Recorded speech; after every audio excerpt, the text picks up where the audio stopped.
멈출 수 없는 하나님의 은혜라는 제목 가지고 함께 하나님의 말씀을 나누고자 합니다. 우리 지난 시간에는 이 부흥의 때의 마귀가 어떻게 하나님의 사람들, 믿음의 공동체를 해하려고 하는지에 대해서 살펴보았습니다. 많은 영역에 있어서 마귀는요, 이 교회의 리더십들을 표적으로 삼을 때가 참 많아요. 왜냐하면 성도 한 사람이 넘어지는 것도 참 슬픈 일이지만 교회 리더들이 무너지는 것은 그 파장이 생각보다 크기 때문에 그렇습니다. 성도들이 교회 안에서 어떤 부도덕한 일들을 행했다. 그럼 대부분 성도들은 어떻게 하냐면 또 다른 교회로 그냥 떠나면 됩니다. 그리고 잘 들키지 않을 수도 있죠. 근데 목회자가 똑같은 죄를 짓게 되면요, 그 교회 자체가 흔들리게 되고요, 교회가 급기야는 성도들이 흩어지고 사라지기도 합니다. 사단이 그걸 너무나 잘 알기 때문에 교회가 아무리 부흥한다 하더라도 한 성도 한 영혼들도 많이 유혹하지만 목회자들 참 많이 유혹하는 게 사실이에요. 여러분, 우리 주에도 그런 교회들이 의외로 많이 있습니다.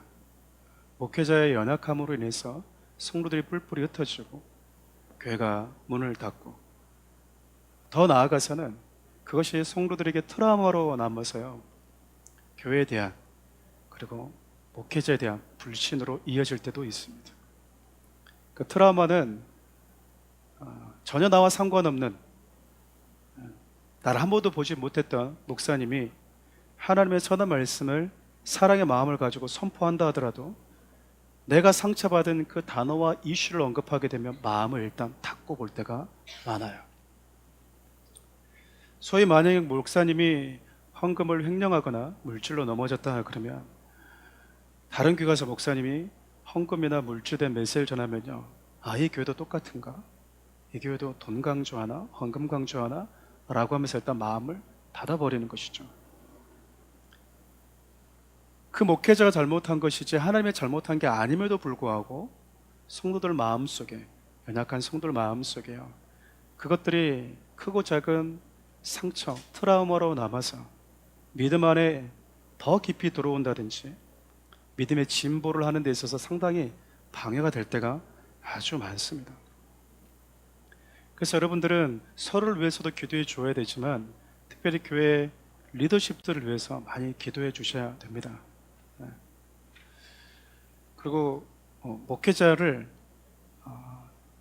건강하게, 이런 표현이 적절하진 않지만 길들여 주실 필요도 있습니다.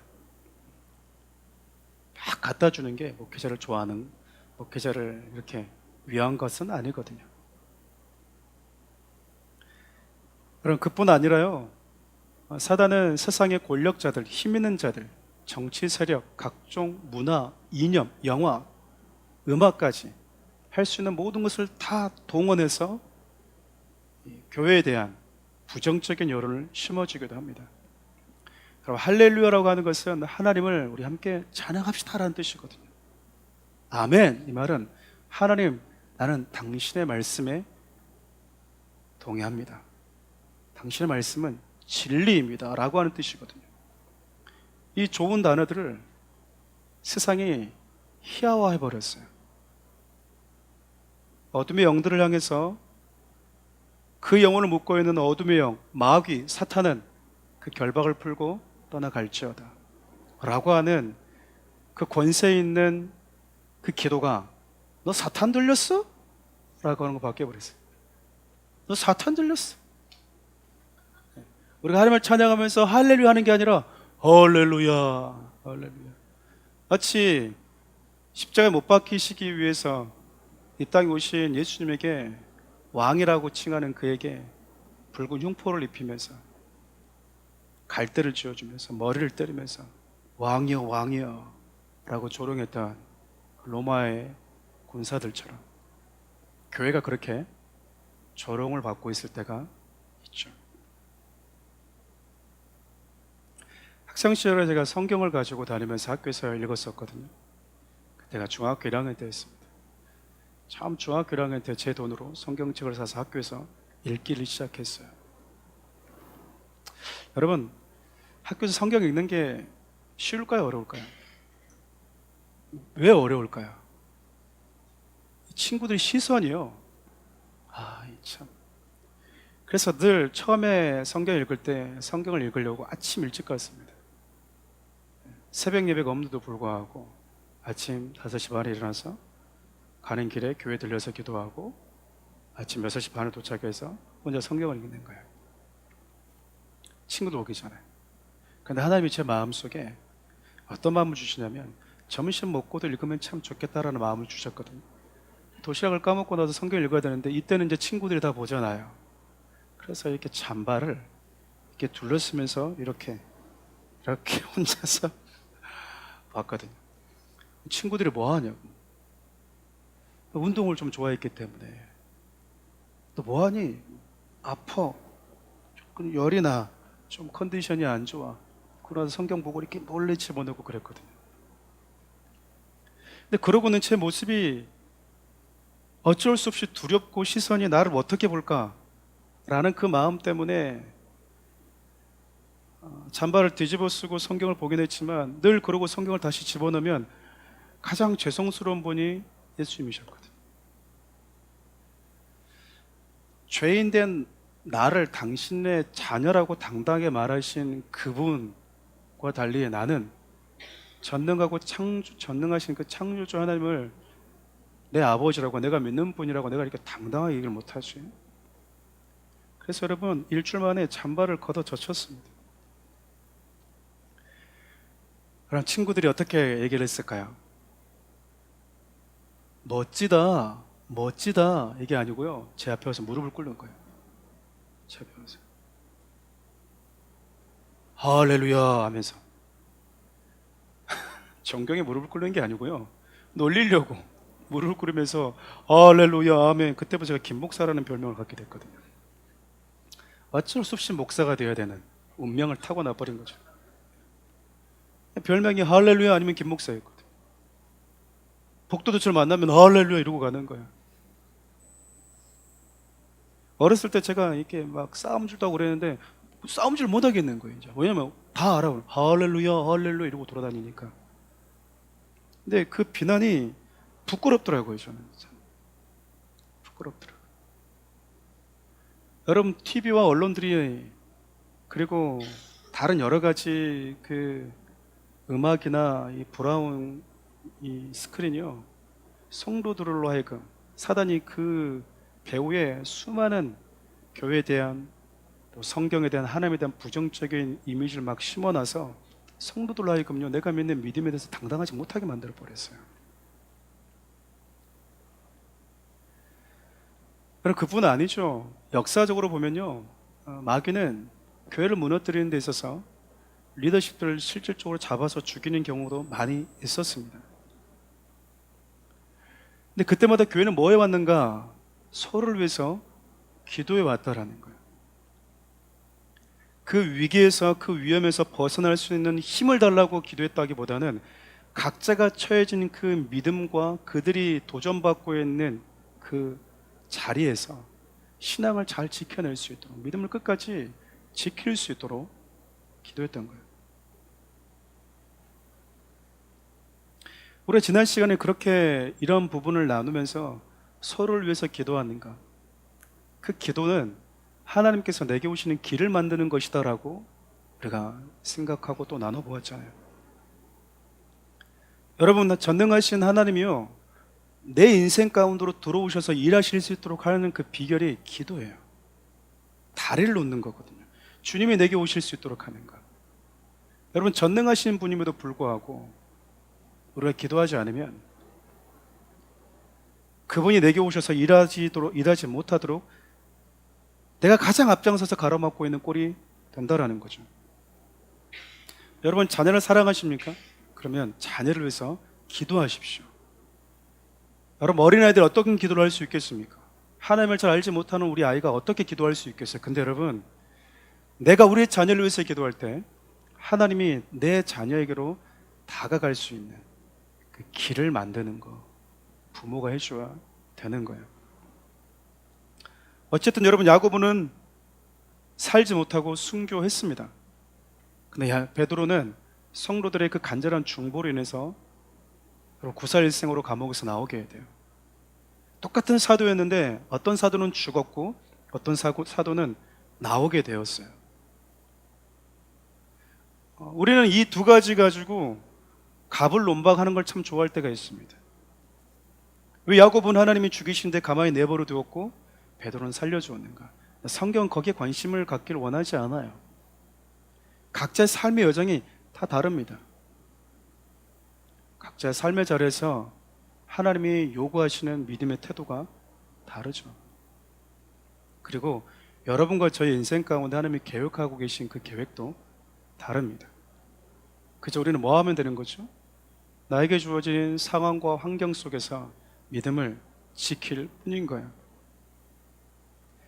감옥에서 나오게 된 베드로는요, 자기를 위해서 기도해 준 공동체를 찾아와서 자기가 안전하다라고 하는 것을 확인시켜 준 이후에 또 다른 하나님의 계획을 위해서 잠시 그곳을 떠납니다.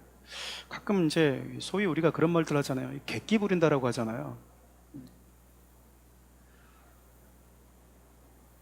내가 어떻게 감옥에서 나왔는데 나 다시 비겁하게 이렇게 살 수는 없습니다 라고 하면서 감옥에 들어가면 돼요, 안 돼요? 베드로가 감옥에서 나왔잖아요. 천사가 끄집어 줬는데 싫습니다. 저는 죽음이 두렵지 않습니다. 예수를 위해서 죽겠습니다. 그건 여러분 믿음이 아니에요. 믿음이 아니라고요. 가끔 이 순교가 또 우상화된 분들이 있어요. 막 예수 믿으면 막 죽겠다고 막 강한 다짐을 가진 분들이 있어요. 여러분, 그러나 죽음도 살아내는 것도 내가 결정하는 게 아닙니다. 어떤 분이 그런 말씀하세요. 가장 큰 순교 중에 하나가 오래오래 사는 거래요. 오래오래 80세, 90세, 100세까지 살아서 믿음을 지키는 것도 참 쉽지 않습니다. 여러분, 시대가 바뀌고 어떤 사회를 만나더라도 교회는 성도들이 각자의 자리에서 믿음을 지킬 수 있도록, 그리고 각자에게 하나님이 원하시는 그 믿음 안에서 굳건히 서 있을 수 있도록 기도해 주어야 됩니다. 저는 그것이 교회 공동체가 가지고 있는 강점 중에 하나라고 생각해요. 우리에게 공동체가 필요한 이유는 바로 그것 때문입니다. 사랑하는 우리 교회 안에 있을 때 사랑하는 우리 교회 성도들은요, 서로를 위해서 정직하게 중보할 수 있기 때문에 그렇죠. 바로 혼자 신앙생활하는 것이 아니라 함께 신앙생활을 할 수 있어야 되는, 함께 있을 때 주어지는 유익이 바로 그거란 이야기죠. 여러분, 돌이켜보면 내가 절망적이고 때로는 내 마음이 무너질 때 그 순간을 견뎌낼 수 있도록 했던 것은 내 스스로의 자력보다는 주위에 함께 했던 사랑하는 사람들이 있었기 때문에 그 믿음의 터널, 그 힘든 터널을 지나왔을 때가 참 의외로 많음을 여러분들도 인정하실 거예요. 성경도 그래서 그렇게 이야기하죠. 혼자면 넘어지는데 함께하면 일으켜줄 자가 있다라는 거예요. 공동체가 가질 수 있는 것, 공동체가 서로에게 줄 수 있는 유익이 바로 그것이죠. 베드로 혼자 사역한 게 아니고요, 믿음의 지체들이 함께 있었고, 그 믿음의 지체들이 자기 스스로 성령 받았다고 혼자 독고다이 인생을 사는 것이 아니라 교회 영적 리더십들과 함께 그들의 리더십들을 존중하면서 양육받고 기도하는 관계였다라는 겁니다. 저는 사랑하는 우리 교회가 그런 교회, 그런 성도들이 되었으면 참 좋겠어요.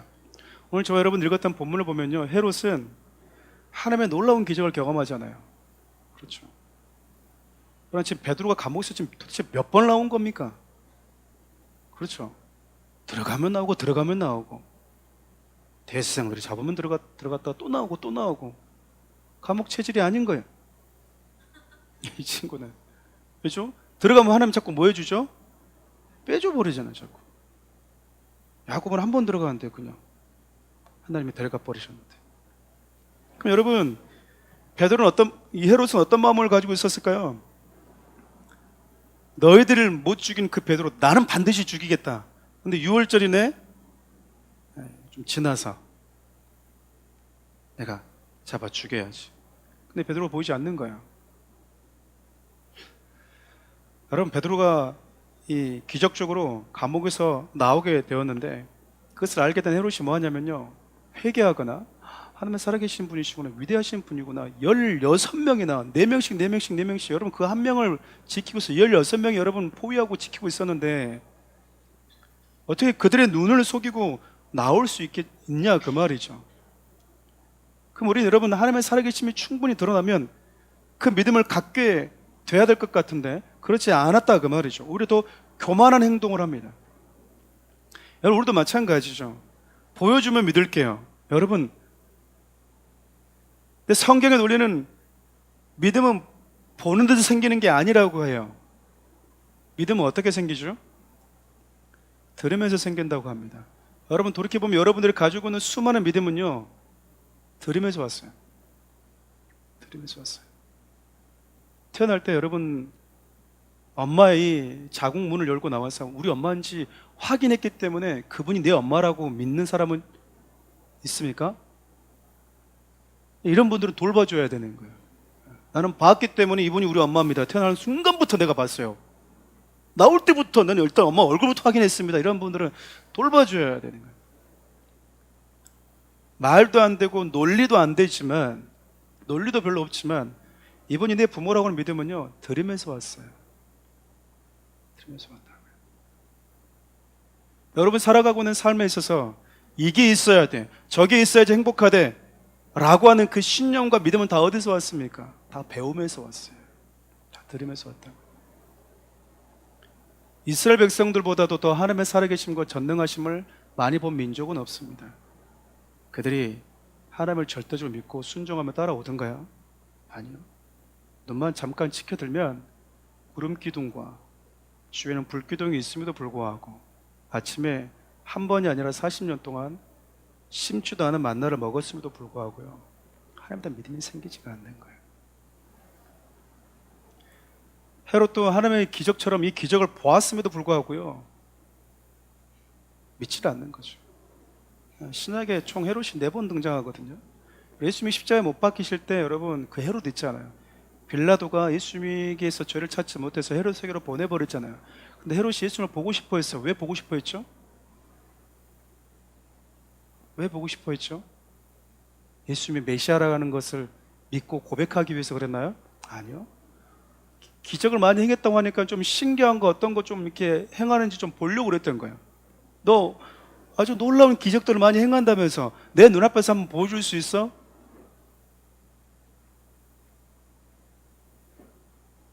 어떤 이들은 작은 것 하나 속에서 예수님이 하나님이신 것을 믿음으로 받아들인 자가 있는가 하면, 어떤 이는 수많은 기적을 보고도요, 우리 주님을 하나님으로 믿지 않는 거예요. 여러분, 헤롯도 똑같았습니다. 믿기는커녕 분노하고 자신의 교만을 꺾지 않고 회개치 않을 때 결국 하나님이 헤롯을 심판하세요. 여러분, 우리가 예수님을 믿으면서 알게 된 사실이 참 많은데요, 그 중에 하나가 내가 누구로부터 와서 누구로 돌아가는지를 알게 됐다라는 거예요. 내 인생의 시작과 끝을 알게 되었다라는 거예요. 그리고 내 인생 마지막에 내가 만나야 될 분이 누구인지를 알게 되었다라는 거예요. 동의하십니까? 여러분, 성경은 이렇게 얘기해요. 고린도후서 5장 10절 함께 읽어볼까요? 이는 우리가 다 반드시 그리스도의 심판대 앞에 나타나게 되어 각각 선악간에 그 몸으로 행한 것을 따라 받으려 함이라. 여러분, 고린도후서 5장 10절 보면 뭐라고 얘기를 하죠? 우리가 다 어디 앞에 선대요? 그리스도의 심판대 앞에 다 선대요. 많이 가진 자나 적게 가진 자나 이 땅에서 권력을 가졌거나 힘이 있었거나 힘이 없었거나 상관없이 남녀노소를 물러나고 모두가 다 우리 하나님의 심판대 앞에 서게 된다는 거예요. 여러분, 이 사실이 우리를 얼마나 겸손케 하는지 몰라요. 이 사실이 우리로 하여금 얼마나 우리 인생에 추구해야 될 것이 무엇인지, 또 우리 영혼을 얼마나 근심케 하는지 모릅니다. 나아가서 여러분 우리에게 남아있는 삶을 어떻게 살아야 되는지에 대한 그 지혜를 우리에게 얼마나 많이 주는지 몰라요. 그래, 내가 우리 주 앞에 서게 되는 그날 우리 주님이 내 인생 가운데 한 번 너에게 주었다 인생이라고 하는 그 일생이라고 하는 선물, 너 어떻게 살다 왔냐라고 우리 주님이 나한테 반드시 결산하고 물으신다. 그리고 그분의 심판대 앞에 우리는 반드시 누구도 예외 없이 서게 된다. 그 사실을 알려주거든요. 여러분, 사도행전 12장 우리가 지금 읽고 있는 마지막 부분을 쭉 보면요, 지난주부터 이번 주까지 오늘까지 우리 읽었던 말씀을 보면요, 사도 베드로와 이 헤롯의 완전히 서로 엇갈린 결말이 기록되어 있거든요. 사도 베드로는 어떻습니까? 예수 그리스도의 복음을 전했어요. 영원한 하나님의 나라를 전하면서 살았습니다. 근데 그 결과가 어땠습니까? 감옥에 갇히는 신세였잖아요. 반면 헤롯은 어땠어요? 무속 권력을 가지고 있었어요. 날아가는 새도 떨어뜨릴 정도로. 근데 여러분, 이 둘의 최종적 결말이 달라요. 여러분, 우리 인생의 결말은 이 세상에서 이루어지는 게 아니에요.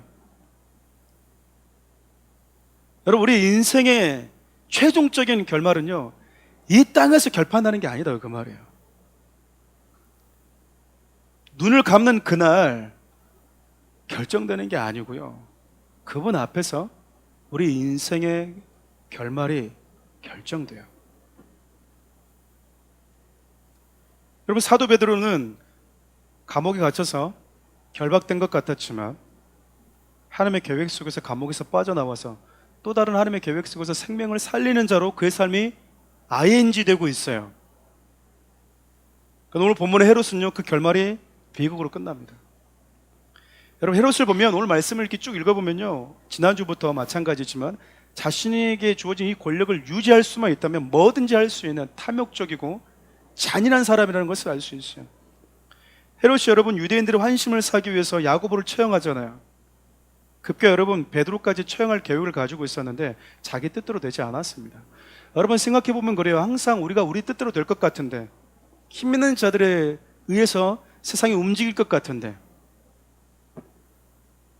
권력자들에 의해서 세상이 움직일 것 같거든요. 근데 결국 세상은 하나님의 계획대로 흘러갑니다. 하나님의 계획대로 흘러가요. 믿으시나요? 참고로 2부 예배 때 청년들은 아멘을 아주 잘합니다. 네. 됐습니다.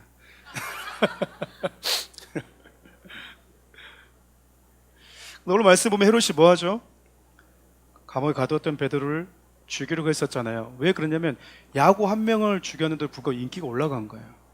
인지도가 확 올라갔어요. 아니, 사도 한 사람 죽였는데 이렇게 인지도가 올라가니까 그럼 베드로까지 잡아 죽이면 여러분 고공행진하지 않겠습니까? 이 지지도가. 그 기대감에 차 있었을 거예요. 베드로가 무슨 일을 하는지, 베드로를 통해서 하나님이 어떤 일을 행하시는지는 관심이 없어요. 오직 뭐죠? 내 인지도, 내 지지도, 내 인기, 내 권력을 유지하는 것. 그러기 위해서 누군가는 죽어야 된다면 그냥 그는 내 총알바지만 그 이상 그 이하도 아닌 거예요. 여러분, 더 높은 지지도를 받으면서 자기가 가지고 있는 권력을 조금 더 안정적으로 유지할 수 있는 기회라고 생각하면서 베드로를 죽이려고 했는데, 이 간수들, 이 16명을 된 애가 이 베드로 하나 지키지 못하고 감옥을 나갈 때까지 방치해뒀던 거예요. 그래서 헤롯이 뭐 하죠? 이 16명을요 그날 바로 다 죽여버립니다. 누군가의 아비, 누군가의 아들, 누군가의 친구일지도 모르는 그 16명의 간소를요 그냥 다 죽여버렸어요.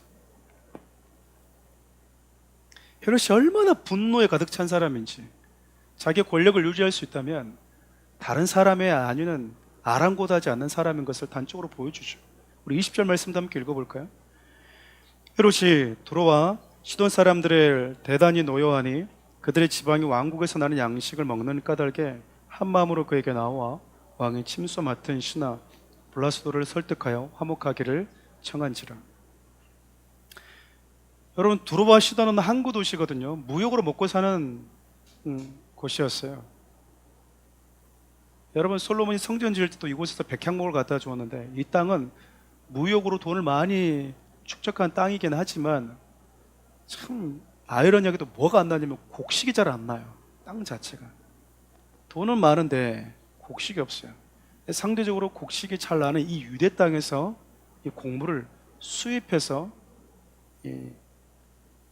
살아왔거든요. 돈이 많아도 곡물은 이 유대 땅에서 의존할 수밖에 없었던 거죠. 근데 이 유대 땅이 누구의 관할 아래 있어요?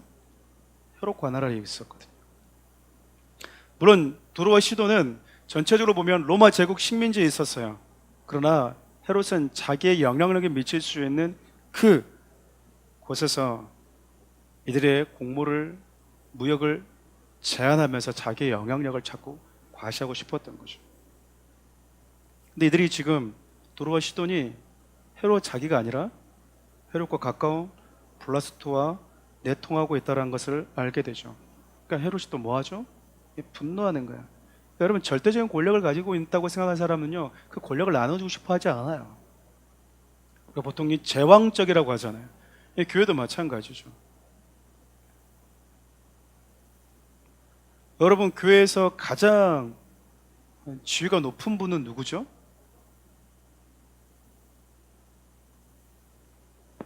자주 제가 이걸 언급하는데 오늘 오셨어요. 가장 지위가 높으신 분들이 세 가족의 가장 지위가 높은 분들입니다. 전 지금도 항상 우리 아이들이 했던 말이 항상 마음에 남아있거든요. 왜냐면 저도 깊이 있게 고민해보지 않은 대목이었어서 그러니까 막연하게 어떤 원리만 가지고 있었지 생각해보지 않았던 질문이었었거든요. 그 질문이 그거였었어요. 아빠 교회사는 누가 가장 높아? 우리 아빠가 목사니까 아빠가 최고 높은 사람이지? 아닌데 아빠는 최고 낮은 사람인데. 아빠가 목사인데 최고 낮은 사람이야? 그 다음엔 장로님이지. 그 다음엔 권사님이겠지. 그 다음엔 안수집사님 집사님이겠지. 그럼 최고 높은 사람은 누군데? 새신자? 새가족? 제가 그랬어요.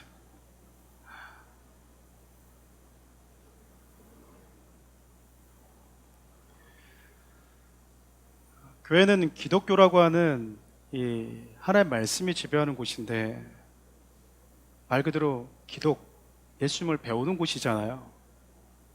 근데 한국 기독교는 많은 부분에 있어서 유교가 들어와서 마치 직분이 서열화되어져 있고 그래서 목회자가 가장 지위가 높은 사람인 것처럼 물론 목회자가 결정권을 가지고 있을 때가 많이 있습니다. 그것은 여러분 그것이 곧 제왕적이고 가장 높은 사람이라고 하는 것은 아니에요. 섬기는 자가 우리 주님이 원하시는 하나님 나라에 속한 권세를 가진 자라고 하는 것은 우리가 참 많이 살펴보았잖아요. 근데 헤롯은요 자신의 권력을 누구에게도 나누고 싶어 하지 않습니다. 마음의 권력과 야망, 잔인함 그리고 분노까지 가득했던 사람이 바로 헤롯이에요. 여러분 그뿐 아니죠. 헤롯은요 여기서 멈추지 않고 자기가 인간임에도 불구하고 신의 반열에 오르고 싶어 했던 교만한 사람이었습니다. 오늘 본문을 보면 헤롯이 유대 땅에서 가이사라로 갔다고 기록하고 있거든요.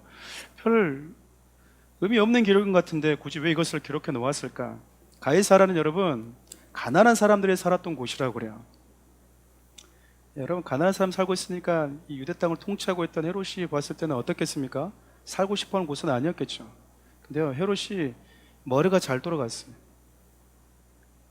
여기를 싹 쓸어버리고 황제에다가 내가 갖다 바쳐야 되겠다. 황제 숭배하는 신상을 여기다 만들어야 되겠다. 그리고 여러분 가난한 사람들을 강제로 다 추방해버리고 거기다가 황제를 섬기는 신전을 만듭니다. 그리고 가이사의 이름을 따서 가이사라라고 칭하고 황제에다 갖다 바쳐버렸어요. 봉헌한 곳이. 그러니까 얼마나 머리가 잘 돌아갑니까? 내가 어디 줄 서야지 되는지, 내가 조아려야 될 사람은 누구이고 내가 아버지 될 사람은 누구인지를 너무나 잘 알고 있었던 사람, 헤롯이었거든. 그가 여러분, 그러니까 이 가이사라로 갔던 이유는 뭘까요? 이 중요한 일을 놔두고 가이사라까지 갔다고 하는 것은 분명히 황제와 관련된 업무 때문이라고 많은 신학자들이 이야기를 해요. 그 가이사라에서 이 헤롯이 연설을 하게 됩니다. 우리 21절과 22절 말씀 함께 읽어볼까요? 헤롯이 나를 택하여 왕복을 입고 단상에 앉아 백성에게 연설하니 백성이 크게 부르되 이것은 신의 소리요 사람의 소리가 아니라 하거늘.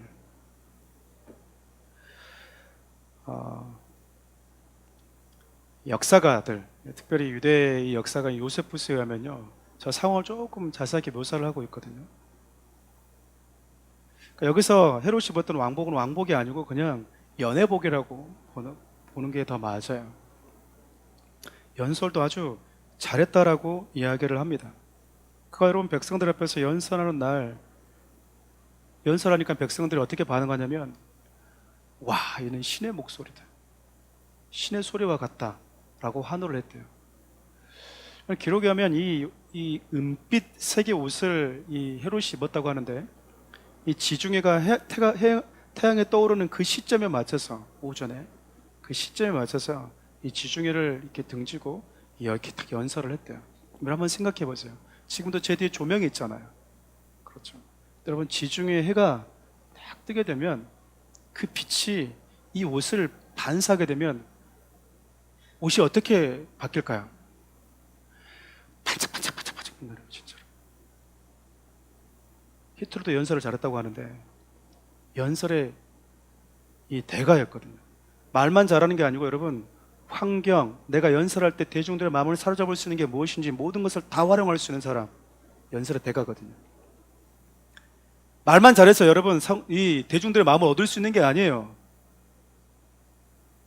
그래서 여러분, 우리 찬양할 때도 보면은 우리 찬양하는 인도자가 우리 한번 기도합시다 그럴 때 갑자기 그냥 악기가 다 브레이크 걸리면은 마음이 어때요?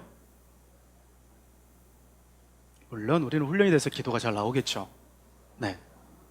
근데 찬양하다가 이러다가 우리 함께 기도합시다 라고 했는데 갑자기 건반도 뚝 꺼져버리고 드럼도 베이스도 치질 않는 거죠. 지금 딱 이 상황, 우리 마음이 막 이렇게 했다가 뭐예요? 싹 꺼져버리는 거죠.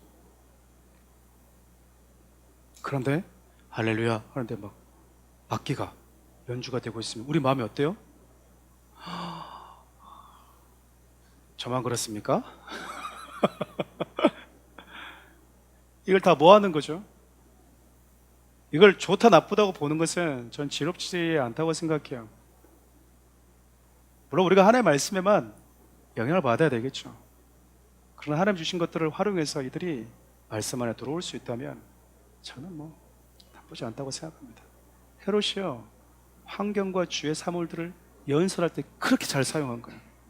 그러니까 여러분, 사람들 딱 보니까 옷이 번쩍번쩍 이러지, 거기서 누군가가 얘기하지, 그러니까 뭐와 같은 거예요? 신 같은 거예요. 신의 아들 같은 거예요. 그래서 여러분, 우리나라 이단들은 항상 무슨 정장을 입죠? 흰색 정장을 입어요. 그리고 그들은 항상 보면 똑같아요. 항상 뭘 타고 사진을 꼭 찍어요? 꼭 뭘 타고 찍은 사진이 꼭 한 장씩은 있어요? 말. 그 말도 무슨 말? 백마. 우리 위에 있는 저 나라도 보면 그 친구 항상 뭘 타요? 백마. 백마. 흑마는 안 돼. 백마. 백마. 교주들은 맨날 보면 똑같아. 흰색 정장에 흰색 말을 타고 꼭 사진 찍습니다. 왜 그럴까요? 대중들의 마음을 미혹하는 거예요. 대중들의 마음을 뺏는 거예요. 여러분, 이때 참 중요한 거예요. 저도 마찬가지고요. 단상에 서는 사람들이 중요하게 여겨야 되는, 조심해야 되는 게 바로 여기에 있다고요. 성도들의 마음을, 그들의 마음이 움직일 때 그 마음을 내가 빼앗을 수도 있고요, 그 마음을 하나님께 드릴 수도 있어요. 목사님, 오늘 너무 좋았어요. 다 내게로 오라 이렇게 할 수도 있고, 성도들의 이 요동쳤던 그 좋은 마음들을 하나님께로 돌릴 수도 있는 거예요. 헤롯이 가이사라는 황제에게 봉헌할 줄 알았는데 자기가 연설을 통해서 대중들의 마음을 얻었던 그 마음은 하나님께 봉헌할 줄 모르고 자기가 다 가져버립니다. 여러분,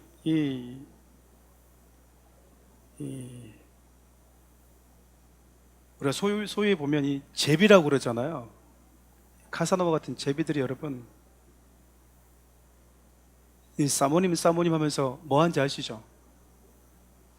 사모님. 그래서 무슨 샴푸 쓰시나요? 무슨 샴푸 쓰기는 지금 이틀 동안 머리도 안 감았는데. 향기가 너무 좋습니다. 향기가 좋기는 머리 안 감아서 진짜로 얘기하고 있는 거거든요. 머리 진짜 이틀 동안 무슨 말씀을, 향기 여기까지 진동하는데요. 이러면서 뭐 하는 거죠? 마음을 사모님, 이 향수는 채널 넘버 원? 채널 넘버 원. 이렇게 뭐 하는 거죠? 네. 마음을 자꾸 요동치게 만드는 거예요. 그 마음을 뭐 하려고? 자기가 가지려고 하는 거예요. 자기 유익을 위해서. 그의 마음을 어루만져 주기 위해서 그러는 게 아니에요. 헤롯이 그 행동을 했다고. 근데 저는 보면서 그런 마음이 들었어요. 헤롯이 하나님께 영광을 돌리지 아니하며. 아니, 근데 헤롯이 하나님께 영광 돌릴 수 있는 그런 마음의 준비가 되어 있는 친구인가? 만일 예수를 믿고 있는 저와 여러분들에게 하나님이 이것을 요구하면, 왜 집사님, 권사님, 목사님, 하나님 인다고 하는 당신이 영광을 당신이 취하십니까? 그냥 하나님의 것입니다 라고 하는 것은 어느 정도 이해가 되는데, 헤롯은 예수 믿는 자까지 잡아 죽이려고 했던 잔인한 사람인데 이에게 어떻게 하나님의 영광을 돌릴 수 있는 그 여유가 있겠어요? 근데도 불구하고 여러분, 하나님은요, 당신과 같아지고 싶어하는 그 마음은, 그것을 교만이라고 얘기를 합니다. 우리 자주 들었던 말이죠. 독은 알고 먹어도 죽고 모르고 먹어도 죽는다라는 거예요. 독약을 마시고, 나 독약인지 몰랐어요. 근다고 해서 여러분 이 독약이 그랬어 미안해 그러면서 갑자기 몸에서 해독이 돼요? 그렇지는 않죠. 그렇지는 않아요. 그렇잖아요. 성경은요, 예수를 믿는 사람이나 믿지 않는 사람이나 하나님처럼 되고 싶어 하는 것, 즉 하나님 없이 살 수 있다라고 하는 것, 하나님으로부터 독립하고 싶어 하는 것, 그것을 교만이라고 얘기한다고. 여러분, 창세기로 거슬러 올라가 보면 사탄이 아담과 하와에게 다가와서 뭐라고 얘기하냐면, 네가 하나님이 되어라. 하나님처럼 될 수 있다라는 거예요. 여러분, 아무리 존귀한 존재로 지음받았다 해도요, 영광스러운 위치에 있다 해도 인간은 결코 하나님이 될 수 없어요. 그게 선악과잖아요. 할 수 없는 게 있고 해서는 안 되는 것이 있다라는 것. 여러분, 로마법 보면 황제가 가지고 있는 게 있어요. 황제가 가지고 있는 게, 특권이 뭐냐면 그는 법 바깥에 있는 사람이에요. 유일하게 신처럼 되고 싶은 거죠. 내가 곧 법이고 기준이다.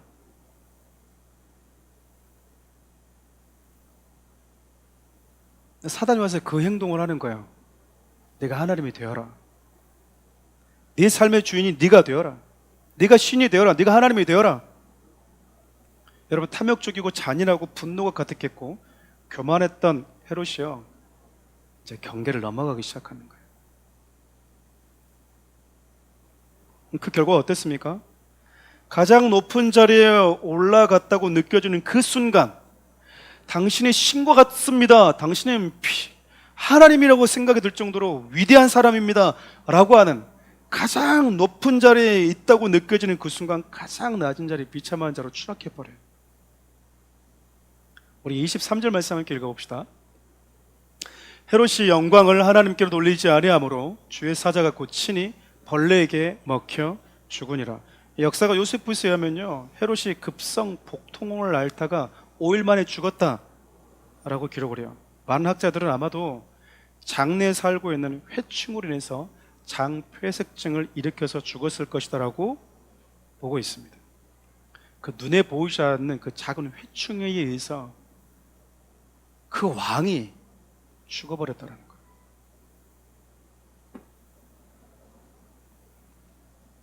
사도 야고보도 죽이고 마음만 먹으면 베드로도 잡아 죽일 수 있다고 생각했던 헤롯, 신이 아닌데도 하나님이 되고 싶어 했던 헤롯, 자기가 신이 아닌 걸 알잖아요.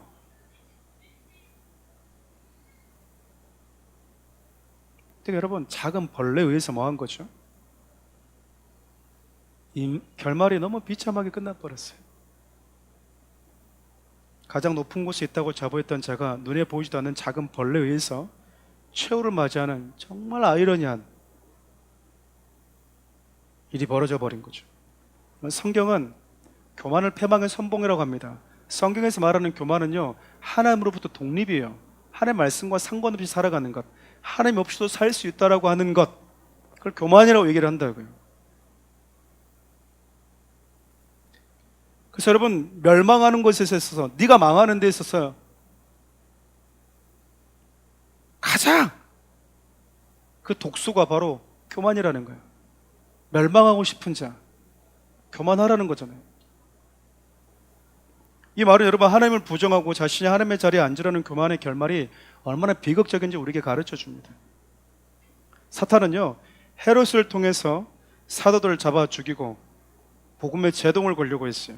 정작 비참한 최후를 맞이한 사람은 사도들이 아니라 헤롯이었습니다. 그럼 반면에 하나님의 말씀은 어떤 줄 아세요? 우리 24절 말씀 함께 읽어볼까요? 하나님의 말씀이 흥왕하여 저 더하더라. 하나님의 말씀이 뭐에 같대요? 흥왕의 저 같대요. 여러분, 그뿐 아니죠. 주며 몸된 교회를 향한 성도들의 사랑도 계속 진행되었다고 얘기합니다. 우리 사도행전 12장 25절도 함께 읽겠습니다. 바나바와 사울이 부조한 일을 마치고 마가라는 요한을 데리고 예루살렘에서 돌아오니라. 어려움에 처한 예루살렘 교회를 돕기 위해서 이방 성도들이 헌금을 모았는데요, 그 헌금을 모아서 자신들이 신뢰할 수 있는 바나바와 사울의 편에 보냈다라는 거죠. 방금 읽었던 하나님의 말씀이 흥왕하여 가더라고 하는 24절과 25절 말씀을 보면 크게 두 가지 메시지를 우리가 살펴볼 수 있어요. 하나는 이 땅에 영원한 것처럼 보이는 것들은 다 안개처럼 사라지는데 하나님의 말씀은 영원하더라. 하나님의 말씀은, 그분의 말씀을 지키는 자들은 영원하더라라는 거예요.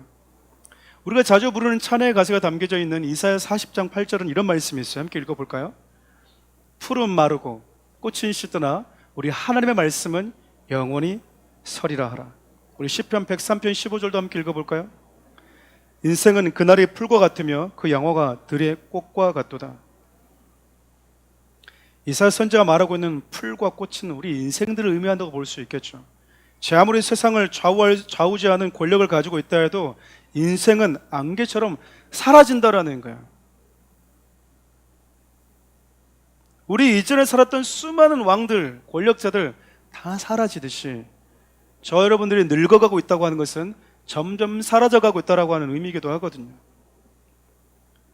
영원한 것은 뭐밖에 없대요? 하나님의 말씀밖에 없대요. 그리고 여러분, 25절 보면 그 말씀을 지키고 예수 그리스도의 절대적 진리와 복음 안에 담겨져 있는 완전한 사랑을 붙들고 살아가는 하나님의 사람들도 영원히 남더라. 헤롯은 그의 인생이 끝이 났는데 하나님의 말씀은 흥왕하고 그 말씀에 담겨져 있는 사랑을 표현하면서 실천하는 성도들은 계속해서 뭔가가 진행되고 있는 거예요. 이것이 우리에게 뭘 알려주고 있는 거죠? 결국 영원히 남는 것이 무엇이냐? 결국 영원한 것이 무엇이냐? 사도행전 12장을 보면 여러분 진짜 엄청난 일이, 큰 일이 한꺼번에 일어나고 있는 것 같아요. 교회적으로는 어떻습니까? 사도들이 순교를 하고요, 교회 공동체를 향한 이 세상의 핍박과 이 환란이 세상의 권력자들로부터 정말 무섭고 잔인할 정도로 계속되고 있어요. 세상적으로는 어떠죠? 한 시대를 주력폈다고 했던 정권이 지금 무너진 거예요. 그러니까 오늘 본문을 보면 교회적으로나 사회적으로나 정치적으로 너무 무언가가 긴박하게 돌아가고 있다는 느낌이 들지 않습니까? 정치가 바뀌고 정권이 바뀌고 영원할 것 같던 그 권력이 무너지고, 교회적으로도 보면 너무나 신실한 성도들이 우리 곁을 떠나는 것 같고, 조금 더 우리 곁에 있어 주었으면 좋겠다고 생각하는 그 좋은 선배 목사님들이, 우리 아베 같은 목사님들이 우리 곁을 떠나고 있고, 세상은 또 교회에 대해서 부정적인 것 같고, 영화를 틀어도 음악을 들어도 다 교회에 대한 안티적인 성향은 하나씩은 이제는 첨가해야만이 재미있는 요소로 변질되어 버린 우리의 신앙이, 우리가 목숨을 걸고 믿는 이 복음이 희화화되고 있는 이 시대, 너무 급변하고 있잖아요. 그런데도 그렇게 세상이 급변하고 있는 것 같은 그 시간 속에서도 하나님의 말씀은 여전히 전파되더라. 주님의 몸된 교회들 간의, 그 공동체들 간의 사랑은 변함없이 계속되고 있더라. 열왕기상 19장을 보면요, 호렙산에서 하나님을 만났던 엘리야 이야기가 기록되어 있어요. 간략하게 12절부터 14절 말씀을 읽고 말씀을 천천히 마무리해 보겠습니다. 한번 읽어볼까요? 또 지진 후에 불이 있으나 불 가운데에도 여호와께서 계시지 아니하더니 불 위에 세미난 소리가 있는지라. 엘리야가 듣고 겉옷으로 얼굴을 가리고 나가 굴 어귀의 섬에 소리가 그에게 임하여 이르시되, 엘리야야, 내가 어찌하여 여기에 있느냐? 그가 대답하되, 내가 만군의 하나님이 여호와께 열심히 유배라오니 이는 이스라엘 자손이 주의 언약을 버리고 주의 제단을 헐며 칼로 주의 선자들을 죽였음이오며 오직 나만 남았거늘 그들이 내 생명을 찾아 빼앗으려 하나이다. 우리가 잘 알고 있는 엘리야는요, 그의 고백처럼 평생 하나님을 향한 열심을 가지고 살아왔던 사람이었어요. 좌우로 치우친 적이 없고요, 다른 것에 한눈을 팔아본 적도 없이 평생을, 그의 일생을 소위 예수님께 하나님 나라에 올인하면서 살아왔거든요. 이 땅에서 부역을 사는 것, 조금 더 권력을 갖는 것, 여기에 관심이 없었습니다. 근데 여러분, 그의 열정과 달리 그가 맞닥뜨린 세상은요, 정말로 계란으로 바위치듯 견고해만 보였어요. 기회가 왔어요. 갈멜산에서 하나님이 유일하신 분이시고 살아계신 분이라고 하는 것을 보여줄 수 있는 기회가 찾아온 것이죠. 여러분, 그곳에서 보기 좋게 당당하게 엘리야는요, 세상의 권력자들 앞에서, 하나님을 대적하는 이방 세력들 앞에서 하나님을 믿을지 말지 고민하고 있는, 신앙에 타협하고 있는 백성들 앞에서 하나님이 살아계신 분이라는 것을 여러분 여실히 보여주었어요. 확실하게 보여주었다고요. 근데 여러분, 세상의 권력자들이 살아계신 하나님, 불로 응답하시는 하나님, 하늘에서 불이 내려와서 그분이 참된 하나님이라는 것을 드러냈음에도 불구하고, 보였음에도 불구하고 세상의 권력자들, 하나님을 대적하는 자들, 갈팡질팡하는 신앙의 연약함을 가진 백성들, 다 하나님을 거부합니다. 평생 하나님을 위해서 자기 인생을 던지면서 살아왔잖아요. 꿈이 있었다고요.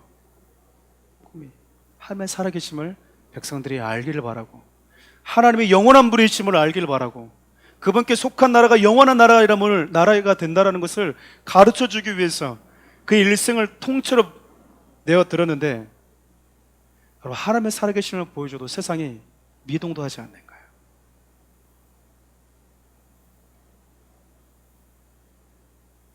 아무것도 일어나지 않는 그 현실 앞에서요, 자기 마음속에 절망과 좌절이 찾아오기 시작한 겁니다. 이렇게까지 했는데도 아무런 미동이 없으면 도대체 내가 뭘 할 수 있을까? 내가 그렇게 열심히 기도하고 열심히 애쓰고 열심히 전도했는데도 불구하고 아무런 변화가 일어나지 않는데, 그럼 더 이상 내가 할 수 있는 게 뭐가 있을까? 이게 내가 낼 수 있는 최선이고 내가 낼 수 있는 맥시멈인데 더 이상 내가 뭘 할 수 있을까? 그래서 여러분, 그 절망에 사로잡혀서 낙심이 되어서 엘리야가 죽고 싶어 했거든요. 그때 하나님이 호렙산으로 엘리야를 부르십니다. 그리고 반복해서 엘리야에게 물으세요. 엘리야야, 네가 어디에 있느냐? 너무 웃기죠. 호렙산으로 부르셨잖아요, 당신이. 근데 네가 왜 거기 있느냐고 물으세요. 그때마다 엘리야가 같은 말을 또 반복하죠. 그 말을 간단히 정리하면 이래요. 하나님, 저는요, 당신이 알다시피 내 인생을 전부 내어 던지면서 하나님, 당신과 당신의 나를 위해서 살아왔습니다. 그 저에겐 꿈이 있었습니다. 그 꿈도 하나님의 나라이고 당신이었습니다. 근데 하나님, 제가 갈멜산에서 제가 한 거 봤잖아요. 사람들 다 불러 모아놓고 내가 어중이 떠중이들 불러놓고 한 게 아니고요.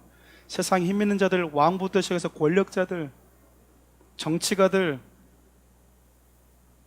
하나님을 대적하고 있는 사람들의 부류들, 백성들까지 다 불러 모아놓고 당신의 살아계심을 보여주었는데도 불구하고 아무런 변화가 일어나지 않았습니다. 전혀 달라지지 않았어요. 제가 이제 뭘 할 수 있겠습니까, 하나님? 그래서 그만하고 싶습니다. 해도 안 되는 겁니다.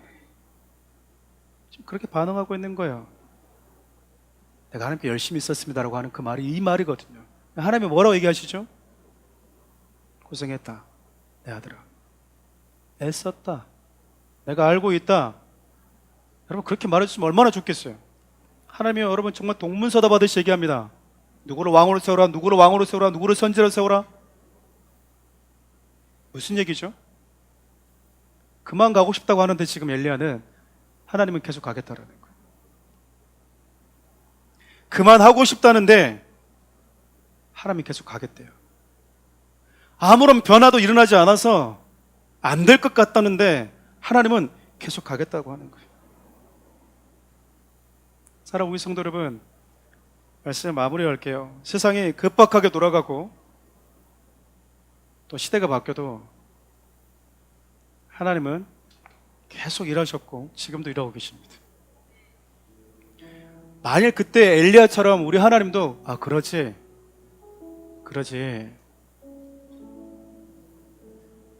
나의 살아계심을 내가 보여줘도 안 돌아왔지, 고생했다, 네 할 만큼 다 했다, 그래서 나도 그만 가련다 라고 했으면 저와 여러분 없어요. 한번 생각해 보시겠습니까? 우리 주님이 그만 가겠다고 하는 엘리야와 달리 계속 걸어오셨거든요. 그래서 뭐 하셨죠? 나무에다가요, 당신의 독생자를 매달아 버립니다. 여러분, 반전이 있었나요? 세상에 70억, 80억이 넘는 인구가 다 돌아왔습니까? 다 믿고 돌아왔어요? 하나님이 죽으셨잖아요. 다 돌아왔나요? 안 돌아왔어요. 그 중에 몇 명만 돌아왔습니다. 우리 주님 이걸 모르셨을까요?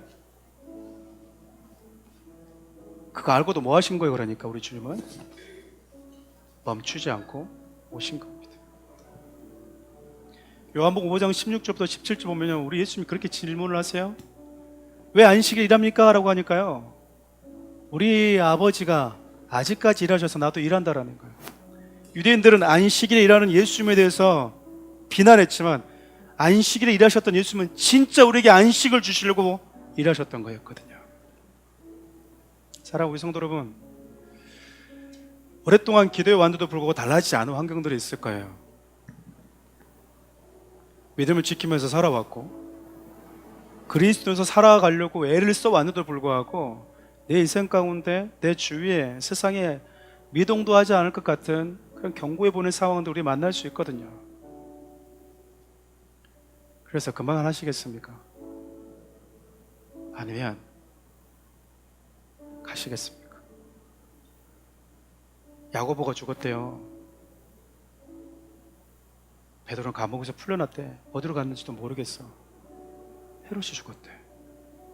세상이 지금 왜 이러고 있는 거야? 근데 여러분, 하나님의 말씀을 읽고 전하는 사람들은 생겨나고 있었고요. 교회들을 돌보는 믿음의 사람들의 일은 멈추지 않았습니다.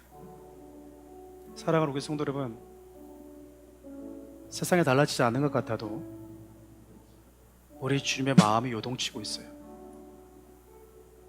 세상은 전혀 미동도 하고 있지 않은 것 같은데 하나님은 당신의 사랑하는 사람들을 통해서 그분의 마음이 움직이고 계십니다. 세상을 바꾸려고 하지 마시고요, 우리 주님의 마음을 움직일 수 있는 성도 되었으면 좋겠습니다. 멈추지 않고 지금까지 달려오신 그분처럼 여러분 삶의 자리에서 그렇게 살아낼 수 있었으면 좋겠어요. 이 찬을 좀 주님께 올려드릴까요?